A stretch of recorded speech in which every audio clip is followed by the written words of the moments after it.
नैबे ट्राइबेल सोरनोबा होनाय सोरनोबा हा हगारनाय बेयाव जोङो दावराव देख्रुब जानायखौ बुंनो थाङोब्ला स्टेन्ड लाबाय थागोन गुदिनिफ्राय लादों आरो लालांबाय थागोन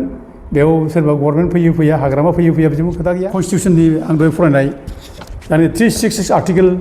ओमफ्राय 25 साब क्लज बेखौ रिभिउ खालामनांगोन बे जाय ट्राइब्स बेखौ ट्राइबेल बानायनाय जायो होननाय बाथ्रा बेखौ फार्स्टआव रिभिउ खालामनाय जानांगोन नों बानायाब्ला नों बे राजबंशिखौ मदद होगोन मागोन होननाय बे पलिटिकेल आर्गिउमेन्ट हेफाजाब होगोन बेथ' हेफाजाब होनबाथ' नोङो हेफाजाब होब्ला नों पार्लियामेन्टआव नोङो बे माखासे माबाफोरखौ नों रिभिउ खालामनांगोन फार्स्टआव नैबे माने जायनाखि कनस्टिटिउसननि आं दहाय फरायनाय दानि 366 आर्टिकेल ओमफ्राय 25 साब क्लज बेखौ रिभिउ खालामनांगोन बे जाय ट्राइब्स बेखौ ट्राइबेल बानायनाय जायो होननाय बाथ्रा बेखौ फार्स्टआव रिभिउ खालामनाय जानांगोन ओमफ्राय गोदान मोनसे नोङो बेयाव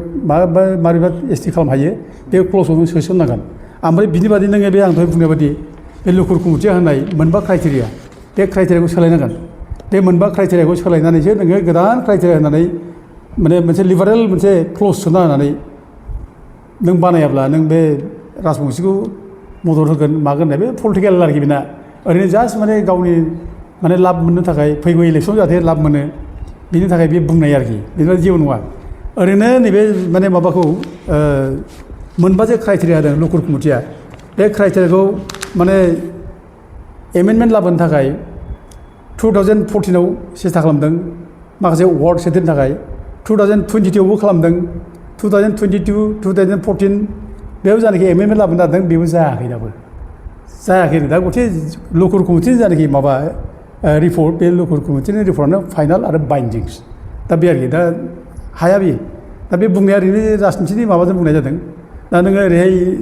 माबा नांगौब्ला नों बेखौ जायनाखि प्रप'जाल हरगोन आसाम गभर्नमेन्टआ हरगोन बिसोरो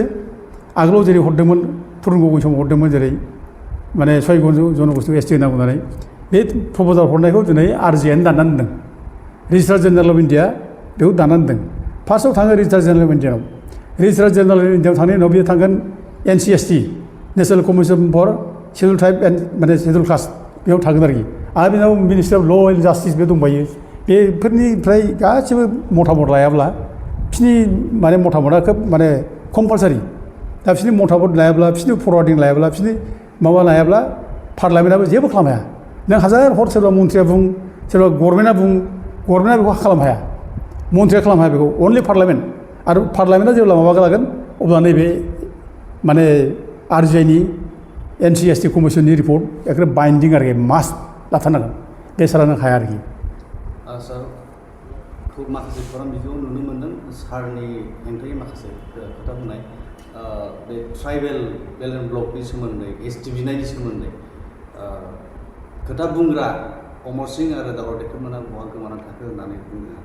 मैयाहाय मोनसे जनगोष्ठीया एसटि बिनायनि धरना होदोंमोन दा बेनि सायाव मा दा जायफ्रा बिदि बुंनानै गोमाना थादों होननाय बाथ्राफोर बेफोर ओरैनो माने बिसोर आउट अफ फ्रास्ट्रेसन बुंनाय बिसोरो दा बिसोरो थांनाय माने BTC इलेक्सनाव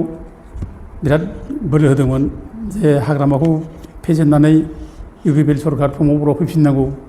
बिराद बोलो होदोंमोन बिसोरो खिन्थु जायाखिसै रिजाल्टआथ' उल्था जाबाय दानिया बिसोर जेरै अंक खालामदोंमन BJPआ 5टा 6टा 7टा बिदि होदों बिसोरो ओमफ्राय UPPLआथ' एखे 30टा गाहाम बिनि बांसिन जोबावदों दा खिन्थु रिजाल्टआथ' फैबाय उल्था जाजोब्बाय दा उल्था जानानै दा बिसोरो गभर्नमेन्टखौल' नुबाय हाग्रामा दाबाय दा हाग्रामा दानायखौ नुनानै बिसोरो माने एसे फ्रास्ट्रेसन फैबाय आरोखि दा एसे गोसोआव माने एकदम गोसो बायनाय फैबाय दुखु मोननाय फैबाय जे जों साननाय जायाखिसै मा जाबावगोन दा जों सापर्ट होनाय गभर्नमेन्टआ जालाब्ला जों मा खालामबावनो बेखौ आउट अफ फ्रास्ट्रेसन बे बाथ्राखौ बुंदों आरो जों बे ट्राइबेल सोरनोबा होनाय सोरनोबा हा हगारनाय बेयाव जोङो दावराव देख्रुब जानायखौ बुंनो थाङोब्ला स्टेन्ड लाबाय थागोन गुदिनिफ्राय लादों आरो लालांबाय थागोन बेयाव सोरबा गभर्नमेन्ट फैयो फैया हाग्रामा फैयो फैया बिदिबो खोथा गैया सोरबा BJPआ माने सोरबा माबा मोनसे होनो माबा होनो नागिरनाय बेजोंबो जोंहा खोथा गैया जोंहा जोंनि स्टेन्डआव जों थांगोन जों बुंलांगोन जे नैबे जायनाखि 6 जनगोष्ठी एसटि होनाय बेखौ जोङो आगोलनिफ्राय जेरै बुंदों जों बुंबाय थालांगोन जे बिसोर एसटि जानो हाया बिसोर क्राइटेरिया गैया आरो क्राइटेरिया माने मिलायै बे माने 6 जनगोष्ठीफोरनो